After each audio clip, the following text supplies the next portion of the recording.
Ford just shook up the pickup truck vehicle segment for the entire car industry by releasing the new Ford Maverick. This is Ford's new compact pickup truck, and even more surprisingly, it's the cheapest vehicle Ford is offering, even coming in at $400 cheaper than the EcoSport, which low-key makes the EcoSport seem kind of pointless, because the Maverick comes loaded with technology and the EcoSport doesn't. Anyways, there are many reasons why the new Maverick is going to be a game changer, and in this video, I'm going to explain why.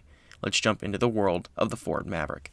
Let's start with gas mileage and range. A truck can't get good gas mileage. The EPA has rated the Maverick with the 2.5-liter hybrid engine to get 40 miles per gallon in the city and 37 combined. On top of that, the EPA has rated the Maverick hybrid to have a range of 500 miles per tank. And considering the fact that the average driver only drives 1,000 miles a month, this is incredibly efficient and could cut people's gas expenses by a significant amount. This will also make the Ford Maverick the most fuel-efficient pickup truck currently being produced today, and by a large amount. It's 2021, so we all want technology in our cars, especially because technology is all around us, whether it be our phones, TVs, computers, you name it. Well, the Maverick isn't short on technology, not by a long shot. Let me preface this by giving you an example, and sadly, I'm going to have to pick on the EcoSport. So the EcoSport starts at a relatively low price of $20,395, and that's not too bad compared to other vehicles in the industry. The baseline EcoSport trim is called the S, and when it comes to the infotainment system, the word lackluster comes to mind too. The S trim comes with a measly 4.2-inch screen that runs Sync. Not Sync 3, not Sync 4, but just Sync. By contrast, the Maverick with its base XL trim comes standard with an 8-inch display that runs Sync 3, and on top of that, Apple CarPlay and Android Auto is standard as well. So instantly you're spending less and getting more. Baseline F-150 comes standard with an 8-inch screen running Sync 4 as well, but that starts at just under $29,000. That's over $9,000 cheaper when it comes to the Maverick's price. The Maverick is a small truck, emphasis on the small. I'm sorry to disappoint you displacement junkies, but the Maverick will not be receiving a V6. But on the right side, it won't be getting an inline 3 either, so I guess in a way we win. Anyway, the Maverick comes standard with a hybrid 2.5-liter inline 4.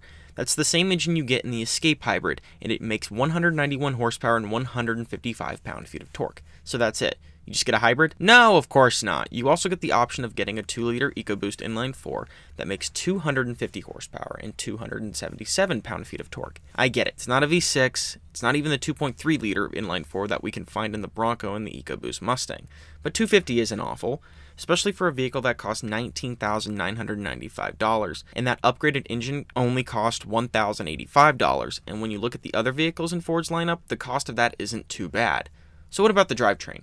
So I'm just going to say it now, front wheel drive. Okay, so all-wheel drive is optional, but it's a $3,305 option on top of the cost to upgrade to the 4-cylinder, and an 8-speed automatic is standard on all trim levels and all engine options. At least they make the all-wheel drive and 2-liter available on all trim levels. I'm looking at you, Bronco Sport. You and your 3-cylinder engine, that's the only engine option on every trim level up to the Badlands. What the heck is up with that? Moving on to towing.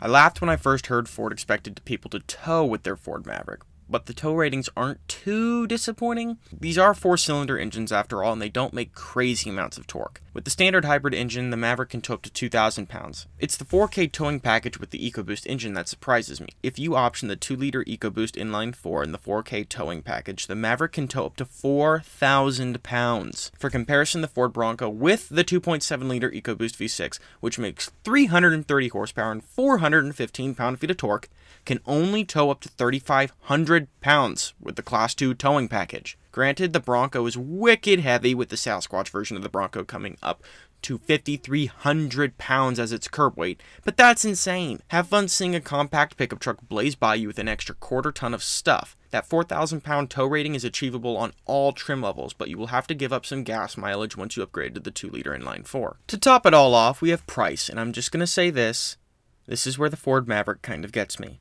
Pickup trucks have continuously gained popularity for decades, to the point where most dealerships don't even have F-150s right now. The problem was a decently specified pickup truck would run you over $40,000 if you didn't want the commercial use focused options and trims. So when you take the XL versions of the F-150 and Ranger out of the question and equip the Super Crew cab options, you're looking at over $31,000 for the Ranger and over $40,000 for the F-150. The XL Maverick is the trim that starts at $19,995. So when you start at the XLT trim on the Maverick, you're starting at $22,280, nearly $9,000 cheaper than the XLT Ranger. And what's crazier is the Lariat Maverick starts at $25,490. So what if you equip the Lariat Maverick with all the major options, upgraded engine, and upgraded drivetrain? Well, the price ends up at nearly $36,000. A similarly spec'd Ranger costs just over $41,000. Granted, the Ranger can tow more, 7,500 pounds to be exact, which is 3,500 pounds more than the Maverick. But if you buy a Maverick, are you really planning on towing over 2 tons worth of stuff?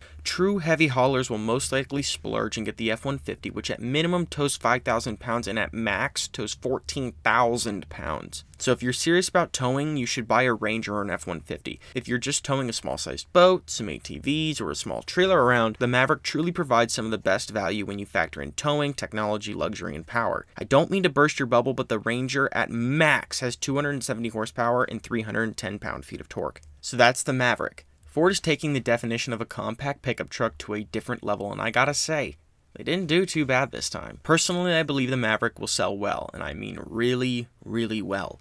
It allows people who want a truck to get into the segment without having to pay ridiculous amounts of money for an F-150, and they can enjoy a decently luxurious experience for nearly less than $35,000. Ford has done a lot in the last year when it comes to releasing new vehicles and doing redesigns. Though vehicle orders are backed up to hell and though dealers have low inventory, at least they are expanding their brand with potentially great vehicles that could change the status quo. Say goodbye to the Wrangler and say hello to the Bronco. Say goodbye to gas-powered trucks and sports cars and say hello to the Lightning and the Mach-E. It's truly been a crazy year for Ford. If you like the video, I'd really appreciate it if you hit the like button. It truly helps the channel out, and if you enjoy the content, do the channel a favor and subscribe. Until next time.